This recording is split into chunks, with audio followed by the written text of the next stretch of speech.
আমি পদ্মজা। পর্ব ১। লেখক ইলমা বেহরোজ।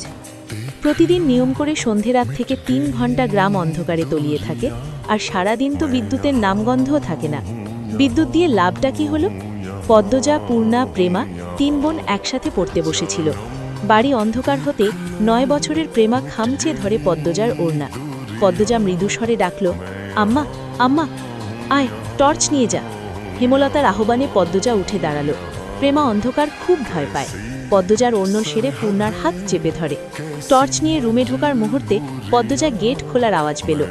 উকি দিয়ে হানিফকে দেখে সে দ্রুত রুমে ঢুকে পড়ল। হানিফ পদ্মজার সৎমামা। বুবু, বাড়ি আন্ধার কেন? বাতি তাতি জ্বালাও। হানিফের কণ্ঠ। হানিফ আসছিস? হেমলতার রুম থেকে বেরিয়ে বলেন, হাতে হারিকেন।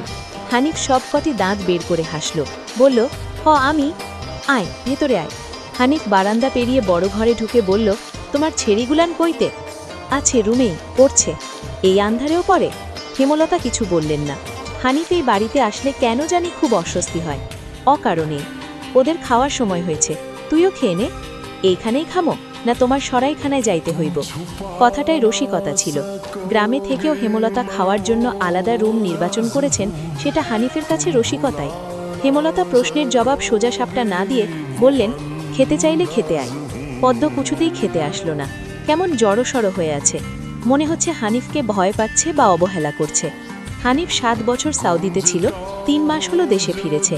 ৩ মাসে যতবার হানিফ এই বাড়িতে পা রেখেছে, ততবার পদ্মজা অজুহাত দিয়ে দূরে দূরে থেকেছে।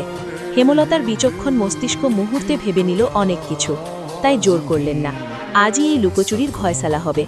হানিফ পদ্মজাকে দেখার জন্য অনেক ছলচাতুরি করল, কিছুতেই সুযোগ পেল না। বিদ্যুৎ আসার ঘণ্টাখানেক পর হানিফ চলে যায়। পূর্ণা প্রেমা রুমে ঢুকতেই পদ্মজা ঝাঁপিয়ে পড়ে। রুদ্ধশ্বাস কণ্ঠে বলল, কতবার না করেছি লোকটার পাশে বেশিক্ষণ না থাকতে? তোরা কেন শুনিস না আমার কথা? পূর্ণা ও প্রেমা বিস্ময়ে হতবিহ্বল। পদ্মজা কখনো তাদের এমন নিষেধ দেয়নি, তাহলে এখন কেন এমন বলছে?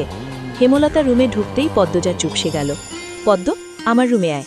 মায়ের এমন কঠিন কণ্ঠ শুনে পদ্মজার কলিজা শুকিয়ে আসে। হেমলতা নিজের রুমে চলে যান। হেমলতা মেয়ের দিকে তীক্ষ্ণ দৃষ্টিতে তাকিয়ে আছেন। পদ্মজা নতজানু হয়ে কাঁপছে। সুন্দরীরা ভীতু আর বোকা তার দৃষ্টান্ত প্রমাণ পদ্মজা। হেমলতার খুব মায়া হয় পদ্মজার সাথে উঁচু কণ্ঠে কথা বলতে। পদ্মজার রূপসী বলেই হয়তো। গোপনে আবেগ লুকিয়ে তিনি বজ্রকণ্ঠে প্রশ্ন করলেন, কি লুকোচ্ছিস?